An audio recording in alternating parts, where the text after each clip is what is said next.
Hello दोस्तों, आज हम पढ़ने जा रहे हैं करंट अफेयर। और करंट अफेयर पढ़ेंगे हम नेशनल का।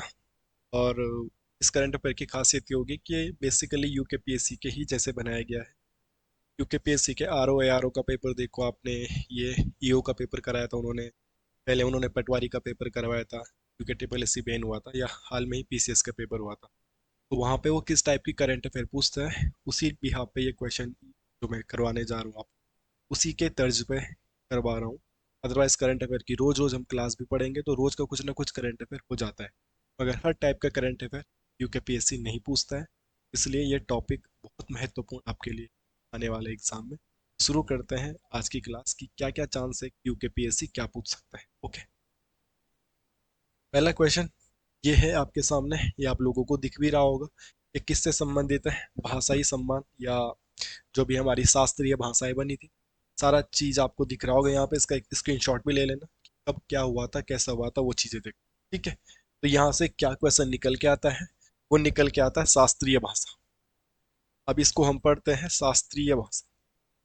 अगर क्वेश्चन आएगा भारत में कुल कितनी शास्त्रीय भाषा है, तो आप बोलोगे भाई 11 है। अगर बोलेंगे कि भारत में 2024 में कितनी भाषाओं को शास्त्रीय भाषा का दर्जा मिला, तो वो थी 5 भाषा। इसका मतलब पहले से कितनी भाषा रही होगी? 6 भाषाएं रही होगी। और 5 भाषाओं को इस बार शास्त्रीय भाषा का दर्जा मिला। वो 5 भाषाएं कौन है, ये हमारे एग्जाम के पॉइंट ऑफ व्यू से बहुत इंपॉर्टेंट होने वाला। 2 भाषाएं जिनको हम पहले से पढ़ते आ रहे हैं, एक है पाली और एक है प्राकृत।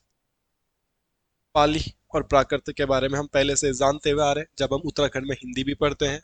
तो हिंदी का विकास कैसे हुआ था? संस्कृत, पाली, प्राकृत, अपभ्रंश, अवट, हिंदी। तो ये दोनों शब्द हमने वहां पे भी सुने हैं। 2 भाषाएं नॉर्थ ईस्ट साइड की है, एक है बांग्ला, ठीक है, और एक भाषा जो है वो है असमिया। एक भाषा जो है वो है असमिया। फिर मैं क्या कह रहा हूँ? पाली, प्राकृत, बांग्ला और असमिया। और साथ साथ में एक क्लास भाषा आई थी, वो आई थी मराठी। यहाँ से एग्जाम में क्वेश्चन 101% बनेगा कि निम्न में से किस भाषा को शास्त्रीय भाषा का दर्जा मिला है और नहीं मिला है। तो 2024 में इन 5 भाषाओं को शास्त्रीय भाषा का दर्जा मिला है, ये आपको याद करना है। पाली भाषा वो भाषा है जो बौद्धों ने यूज करी थी, या गौतम बुद्ध या बौद्ध धर्म में खूब प्रचलित है। और प्राकृत भाषा को किससे संबंधित माना जाता है? जैन धर्म से। ठीक है, तो ये चीज हम पहले भी पढ़े हैं, बट ये क्वेश्चन एग्जाम में आने योग्य है और पूछा जा सकता है। इस प्रकार की चीजें पूछे भी जाती है। अब देखो आगे चलते हैं। हमको ये भी पता होना चाहिए कि इन 5 भाषाओं को तो 2024 में दर्जा मिला है, और टोटल 11 है। तो मतलब पुरानी वाली 6 कौन सी भाषा है? तो पहले से ही कितनी भाषाएं हैं? 6। पहले से कितनी भाषाओं को शास्त्रीय भाषाओं का दर्जा मिला था? 6। पर कभी ना कभी तो किसी भाषा को सबसे पहले शास्त्रीय भाषा का दर्जा मिला होगा। कभी ना कभी तो किसी भाषा को सबसे पहले शास्त्रीय भाषा का दर्जा मिला होगा, वो हमें याद करना है। और एक है संस्कृत, सभी भाषाओं की जननी, या हिंदी भाषा की जननी, या उत्तराखंड की द्वितीय राजभाषा। उत्तराखंड की प्रथम राजभाषा तो हिंदी है। 2010 से संस्कृत को भी बना दिया गया था, तो संस्कृत भी हमारे लिए इम्पोर्टेंट रहेगा। मैं ये नहीं कहता कि आप सभी भाषाओं का ईयर याद रखो कि किसको कब शास्त्रीय भाषा का दर्जा मिला था, बट पहली बार पहली बार किस भाषा को, ये पहली भाषा, पहली वह कौन सी भाषा है जिसको शास्त्रीय भाषा का दर्जा मिला था, ये पॉइंट आप लोगों को याद रखना है। उस भाषा का नाम है तमिल। क्या नाम है उसका? तमिल। और कब इसको दर्जा मिला था? 2004। ये वाला पॉइंट आ सकता है, तो आपको इनको याद रखना। पहली भाषा जिसको शास्त्रीय भाषा का दर्जा मिला दोस्तों कौन है? तमिल है। और कब मिला? 2004। सब याद करने की जरूरत नहीं, बट आपको ये किसी भी हालत में याद करना।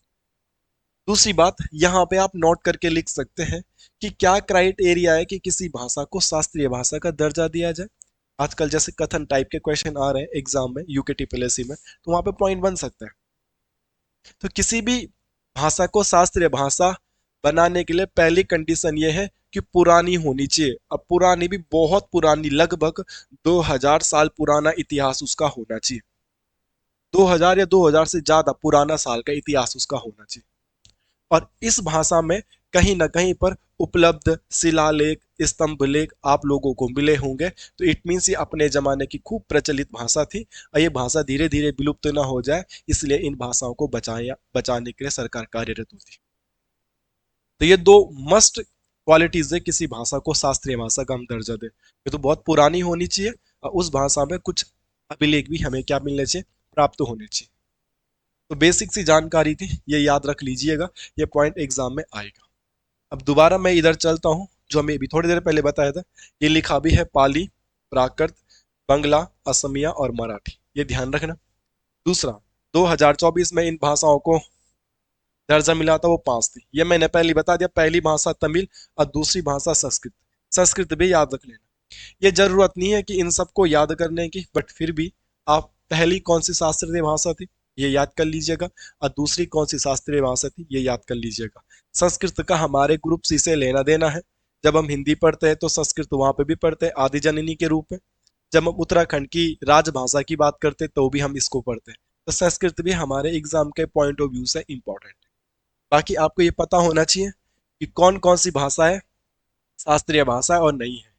आपने देखा होगा यूके ट्रिपल एस सी के पुराने पेपरों में ये क्वेश्चन खूब बनता है कि कौन सी भाषा हमारी 8वीं अनुसूची में है और 8वीं अनुसूची में नहीं है। ये चीज आप सब लोगों ने देखा होगा। सेम वैसे ही क्वेश्चन भी बन सकता है कि कौन सी भाषा शास्त्रीय भाषा है और शास्त्रीय भाषा नहीं है, ऐसा पॉइंट भी बनेगा। इसलिए आप लोग अवेयर रहें और इन चीजों को याद कर लें। तमिल, संस्कृत, कन्नड़, तेलुगु, मलयालम, उड़ीसा, मराठी, पाली, प्राकृत, असमिया। Okay, done. इनकी ईयर याद करो ना करो, बट ये याद कर लेना 2004 और 2005। मेरा काम था बताना। होपफुली आपकी बात समझ में आई होगी और ये आप याद कर लो, क्योंकि ये ग्रुप सी के पेपर में आने वाला क्वेश्चन है और बहुत जल्द आपको ऐसा क्वेश्चन एक पेपर में आता हुआ भी दिखेगा। हाँ, अगर थोड़ा मुश्किल क्वेश्चन बनेगा और ऐसा क्वेश्चन बनेगा, इनको 5 भाषाओं को दर्जा मिला था, कब मिला था, तो आप ये याद कर सकते हैं 4 अक्टूबर को मिला। ठीक है, और डीप में पूछेगा। फिलहाल बात समझ में आई होगी। अगला क्वेश्चन है ग्लासगो कॉमनवेल्थ 2026। इसको यहीं पे कर देता हूं मैं। यूकेपीएससी स्पोर्ट्स के बारे में बहुत ज्यादा पूछता है। अगर आप करंट अफेयर का सिलेबस देखोगे तो वहां पे भी समसामयिक घटनाओं में स्पोर्ट्स खूब दिया रहता है। अभी हाल में ही यूकेपीएससी का पीसीएस का पेपर देखा होगा आपने। तो दोस्तों, क्या आपने वहां पे ऐसा क्वेश्चन नहीं देखा कि किस खेल को कॉमनवेल्थ में इस बार, कॉमनवेल्थ बोल रहा मैं, ओलंपिक में कौन सा खेल इस बार शामिल हुए थे, नए खेल। ओलंपिक में इस बार 4 नए गेम्स को शामिल किया गया था। तो वैसे ही क्वेश्चन कुछ पूछा गया था कि ऐसा कौन सा गेम है जो इस बार ओलंपिक में शामिल हुआ था या नहीं हुआ था। आप पीसीएस का पेपर उठा के देखिएगा, वहां पे आया था। स्पोर्ट्स आएगा ही आएगा पेपर में, ये ध्यान रखना। चाहे वो ओलंपिक के बारे में आए चाहे वो कॉमनवेल्थ के बारे में आए, बट आएगा। तो मैं क्या कह रहा हूँ, 2026 में कॉमनवेल्थ जो होंगे वो ग्लासगो में होंगे। और ग्लासगो कहाँ पड़ता है, स्कॉटलैंड। एक तो ये चर्चाओं में क्यों है, ये चर्चाओं में इसलिए कि ये होना था ऑस्ट्रेलिया में, और ऑस्ट्रेलिया ने बोला कि हम अभी असमर्थ है कॉमनवेल्थ गेम करवाने को, इसलिए हम नहीं करवा पाएंगे, इसकी जिम्मेदारी किसी और दूसरे देश को दे। जब इसकी जिम्मेदारी दूसरे किसी और देश को दी गई मेरे दोस्त, तो ये जिम्मेदारी ली किसने, स्कॉटलैंड ने। और तब ग्लासगो शहर में उसने बोला 2026 में मैं करवा दूंगा। बट जब इसने बोला मैं करवा दूंगा तो प्रॉब्लम क्या हुई, इसने कहा असमर्थ तो मैं भी हूं। बट पहले जो 2022 में, 4 साल पहले 2022 में जो कॉमनवेल्थ गेम्स हुए थे, उसमें टोटल 19 गेम थे। कितने खेल हुए थे उसमें, 19 खेल हुए थे। इस बार 2026 के गेम में कितने खेल होंगे, देखो 1 2 3 4 5 6 7 8 9 10। 19 में से जस्ट 10 खेल होंगे। 9 खेलों को डिलीट कर दिया कि हम नहीं करा पाए, क्योंकि जितने खेल करवाएंगे उतने कोचेस आएंगे, उतने ही स्टाफ आएगा, उतने ही प्लेयर्स आएंगे, तो उस देश को जिम्मेदारी ज्यादा लेनी पड़ेगी। आपके घर में मेहमान ज्यादा आएंगे तो जिम्मेदारियां ज्यादा होंगी, मेहमान कम आएंगे तो जिम्मेदारियां कम होंगी। तो 2026 में डायरेक्ट 9 खेलों को डिलीट कर दिया कि हम नहीं करवाएंगे। अब क्वेश्चन आएगा 2026 के कॉमनवेल्थ में कितने गेम होंगे, तो देखो ओनली ऑन कितने खेल होंगे, 10। आपको इन 10 के नाम याद रखने हैं। जैसे पीसीएस के पेपर में क्वेश्चन आया था वही क्वेश्चन बनेगा कि कौन सा खेल 2026 के कॉमनवेल्थ में शामिल है और नहीं है। इसके अलावा कोई भी खेल आपको मिल जाएगा तो वो ध्यान रखना कि वो नहीं है, उसको डिलीट कर दिया है। समझ में आई बात। तो आपको वो याद नहीं करना कि किन किन खेलों को हटाया गया, ये याद कर लो ना कि कौन कौन खेल हो रहे हैं। इसके अलावा जो भी होगा उसको हटाया गया होगा। जूडो होगा, बॉक्सिंग होगा, नेटबॉल होगा, वेट लिफ्टिंग होगा, ट्रैकिंग एंड साइकिलिंग होगा, जिम्नास्टिक होगा, स्विमिंग होगा, बाउल्स होगा, और बास्केटबॉल होगा, और एथलेटिक्स होगा। इसके अलावा बहुत सारे ऐसे खेल थे। टीटी था, टेबल टेनिस था, उसे हटा दिया है। बैडमिंटन वगैरह था, उसे हटा दिया गया है। तो बहुत सारे खेल थे जिन्हें हटा दिया गया। होपफुली आपकी बात समझ में आई होगी। तो हम क्या पढ़ने वाले हैं, कॉमनवेल्थ गेम्स। ठीक है, तो पहले लिखेंगे कॉमनवेल्थ गेमों को क्या बोला जाता है। राष्ट्रमंडल, राष्ट्रमंडल खेल। तो इसके बारे में कुछ जानकारी प्राप्त करते हैं। ये होना कहाँ चाह रहा था, ऐसा क्वेश्चन भी आ सकता था। होना था, होना था कहाँ पे, ऑस्ट्रेलिया में। होना था कहाँ पे, ऑस्ट्रेलिया में। कौन से वाले की बात कर रहा हूं मैं, 2026 की। बट ऑस्ट्रेलिया ने करवाने से मना कर दिया। तो कहाँ होगा अब, स्कॉटलैंड में। कहाँ होगा अब, स्कॉटलैंड में। स्कॉटलैंड ने बोला मैं करवा दूं। स्कॉटलैंड के कौन से शहर को जिम्मेदारी दी गई है, तो ग्लासगो शहर को जिम्मेदारी दी गई है। ये पॉइंट भी आपको याद करना है। 2026 का कॉमनवेल्थ गेम कहाँ होना था, मैंने बता दिया। कहाँ हो रहा है ये भी तुमने देख लिया होगा, और आप इन बातों को समझे होंगे। इंपॉर्टेंट करके चीजों को याद कर। अगर कॉमनवेल्थ गेम्स की मैं बात करूं, कभी न कभी तो पहली बार हुआ होगा। तो पहली बार कॉमनवेल्थ गेम्स, कभी न कभी तो पहली बार भी कॉमनवेल्थ गेम्स खेले गए होंगे। तो पहली बार कॉमनवेल्थ गेम्स जो खेले गए थे 1930 में खेले गए थे। और ये खेले गए थे हैमिल्टन में। सर कहाँ पे खेले गए थे, हैमिल्टन में। और हैमिल्टन कहाँ पड़ता है मेरे दोस्तों, ये पड़ता है कनाडा। पहली बार छोड़ो, आखिरी बार 2026 में तो अब होने वाले हैं, मगर इससे पहले 4 साल पहले 2022 में भी तो हुए होंगे। तो 2022 में जो कॉमनवेल्थ खेल हुए थे वो कहाँ पे हुए थे, बर्किंगम में। ठीक है, बर्किंगम में, या बर्मिंगम ऐसा कुछ नाम होता है। तो बर्किंगम, बर्मिंगम में 2022 के कॉमनवेल्थ गेम्स हुए थे। ये बातें ध्यान रख लेना। 2022 का जो कॉमनवेल्थ गेम्स था उसमें कितने गेम्स थे, 19। उसके बाद 9 खेलों को डिलीट कर दिया, और 2026 में कितने खेल हो रहे हैं, 10। इन खेलों के नाम बोर्ड पे लिखे हैं, और प्लीज इनको नोट डाउन कर लीजिएगा, क्योंकि पीएससी ऐसा क्वेश्चन पूछने वाला है कि कौन सा खेल 2026 में होगा और कौन सा खेल नहीं होगा। ये 3 गेम यहाँ से देगा और एक गेम बाहर से दे देगा, टेबल टेनिस, कि किस खेल को 2026 के कॉमनवेल्थ गेम से हटा दिया गया है। आप कौन कौन से खेल होंगे उनको याद कर लो, हटाने वाले तो अपना आप ही क्लियर चले जाएंगे। जूडो होगा, बॉक्सिंग होगा, नेटबॉल होगा, साइकिलिंग होगा, वेट लिफ्टिंग होगा, बाउल्स होगा, स्विमिंग होगा, जिम्नास्टिक होगा, एथलेटिक्स होगा, और बास्केटबॉल होगा। होपफुली आप लोगों की बात समझ में आई होगी। ये बहुत इंपॉर्टेंट क्वेश्चन है आने वाले एग्जाम की दृष्टि से। अगला है, भारत की 14वीं महारत्न कंपनी बनी है हॉल। ठीक है, ये क्वेश्चन, ये जो टॉपिक है, ये हमारे अर्थशास्त्र का भी टॉपिक है। जब आप भारत का अर्थशास्त्र पढ़ते हो, जो ग्रुप सी ने आपको सिलेबस दिया है, तो वहां पे आप इन टॉपिक्स को पढ़ते हो, भारत के उद्योग धंधे। तो वहां पे हल्का फुल्का हमें कंपनियों के बारे में जानकारी प्राप्त करनी चाहिए। ठीक है, तो भारत में जो कंपनी है,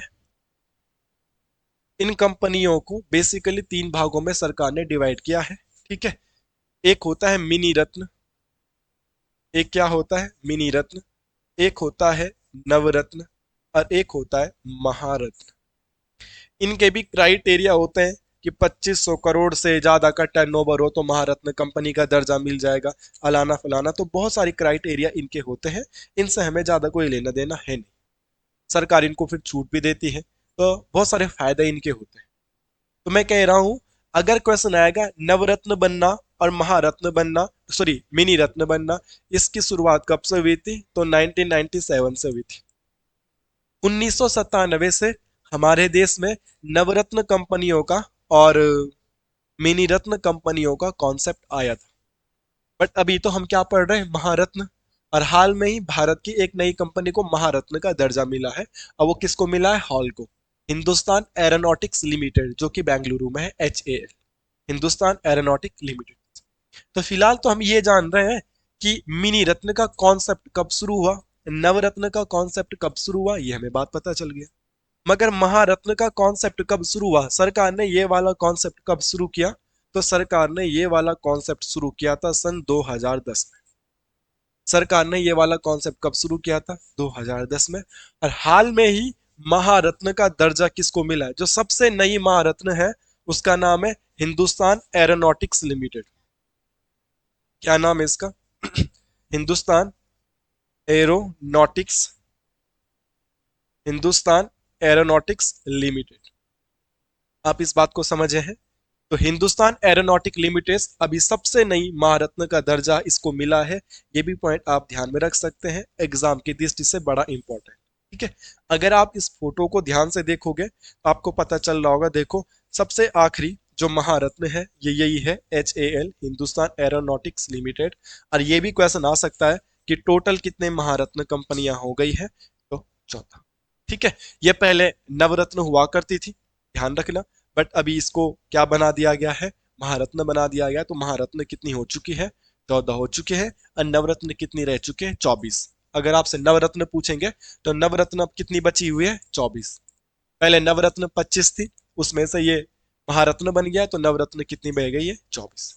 ये अच्छा क्वेश्चन है कि हाल में ही किस कंपनी को महारत्न का दर्जा मिला, तो ये पॉइंट आप ध्यान में रख सकते हैं। काफी अच्छा क्वेश्चन यहाँ से निकल गया है।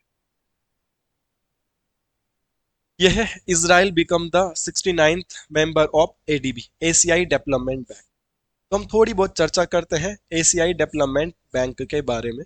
ये क्वेश्चन भी आपने देखा होगा, PCS के पेपर में आया था कि नाटो को सदस्य कौन बना है और कौन नहीं बना है। तो ये जो संगठन, ऑर्गेनाइजेशन में कोई नया मेंबर ऐड होता है तो खास क्वेश्चन है UKPSC का।